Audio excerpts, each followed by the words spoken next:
Vous entendez toujours parler de blockchain sans vraiment comprendre. Pas de panique. Imaginez quelque chose de très concret, un immense cahier partagé. Ce n'est pas n'importe quel cahier. C'est un cahier public ouvert à tous, où n'importe qui peut venir lire les lignes, mais personne ne peut déchirer une page ou effacer ce qui a été écrit. Comment ça marche ce cahier? Une page après l'autre. Chaque page de ce cahier contient une liste de transactions, comme Paul a envoyé 10 euros à Marie. On appelle ça un bloc. Et les pages sont collées entre elles. Quand une page est pleine, on en commence une nouvelle. Mais pour être sûr qu'on ne triche pas, on colle cette nouvelle page à l'ancienne avec une colle spéciale et infalsifiable. En réalité, c'est un code informatique unique, une empreinte digitale. C'est comme ça que les pages, les blocs, forment une chaîne, la blockchain. Tout le monde a une copie. Le génie, c'est que ce cahier n'existe pas en un seul endroit. Il est copié à l'identique sur des milliers d'ordinateurs dans le monde. Si quelqu'un essaie de modifier une page dans sa copie, la colle cassera. Et toutes les autres copies montreront que c'est une fraude. Tout le monde le verra. C'est ça la décentralisation. Mais qui contrôle tout ça? Personne! Et c'est toute la révolution. Il n'y a pas de chef, pas de banque, pas de gouvernement qui décide. Le système fonctionne grâce à des règles mathématiques que tous les ordinateurs suivent. Ils se mettent d'accord d'entre eux sur ce qui est vrai. C'est ce qu'on appelle un consensus. À quoi ça sert concrètement?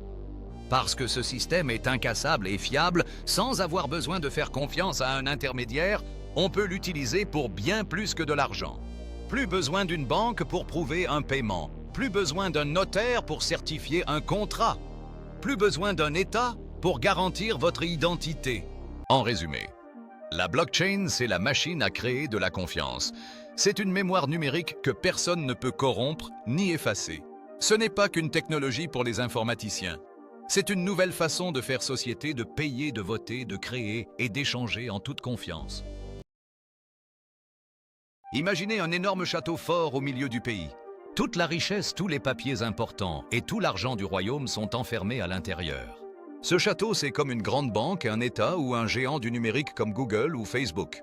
Problème! Si le château est attaqué, prend feu, ou si le roi devient méchant, tout est perdu! C'est fragile et tout dépend d'un seul endroit. La révolution blockchain. On déménage le village. La décentralisation. La blockchain, c'est comme si on décidait de ne plus avoir de château unique. À la place, on construit un village mondial. Chaque maison, un nœud du réseau, c'est-à-dire un ordinateur, possède une copie identique du grand livre de compte du village. Tout le monde surveille tout le monde. Si quelqu'un essaie de tricher en modifiant son livre, tous les autres villageois voient la tentative et la rejettent. La confiance ne vient plus d'un chef, mais de la vérification collective. Plus de points uniques à attaquer. Vous pouvez brûler une maison, un ordinateur tombe en panne. Le village continue de fonctionner. Un pays peut couper Internet chez lui, le village ailleurs continue. C'est incroyablement solide. En résumé, la décentralisation, c'est de la robustesse. Le système n'a pas de bouton arrêt. Il est presque impossible à détruire. Du pouvoir partagé. Fini l'époque où eux, les grands châteaux, décident pour nous. Ici, c'est la communauté qui fait tourner la machine. Vous en faites partie. De la transparence. Les règles sont claires, écrites à l'avance, et tout le monde peut les vérifier. Ce n'est pas l'anarchie, c'est l'absence d'un maître unique, pas l'absence de règles. Les règles sont juste appliquées par tous ensemble. En une phrase, la décentralisation, c'est remplacer un gros château fort fragile par un village global solidaire et incassable qui appartient à tous ses habitants. Qu'est-ce qu'une crypto-monnaie? Jusqu'à présent, nous avons évoqué la blockchain, la décentralisation et la confiance distribuée. Mais tous ces concepts convergent vers une idée à la fois simple et révolutionnaire. Si l'on peut instaurer la confiance sans intermédiaire, alors on peut également créer de la monnaie. C'est de ce postulat qu'est né le Bitcoin, la première crypto-monnaie. Mais concrètement, de quoi s'agit-il? Ce n'est ni une pièce ni un billet. Une crypto-monnaie est une unité de valeur numérique dont chaque transaction est inscrite et sécurisée dans une blockchain. Chaque transfert est validé et enregistré de manière publique et immuable. Plus besoin de banque de banquiers ou d'autorités centrales. Seul un réseau pair à pair, un code informatique et une communauté suffisent. Le terme « crypto » provient de cryptographie, l'art de sécuriser les informations. C'est cette science qui garantit l'intégrité et la sécurité des échanges sur la blockchain. Toute crypto-monnaie fonctionne avec un système de clés. Une clé publique visible de tous telle une adresse IBAN. Une clé privée secrète et propre à vous qui agit comme une signature numérique. En détenir une, c'est détenir les fonds associés, ni plus ni moins.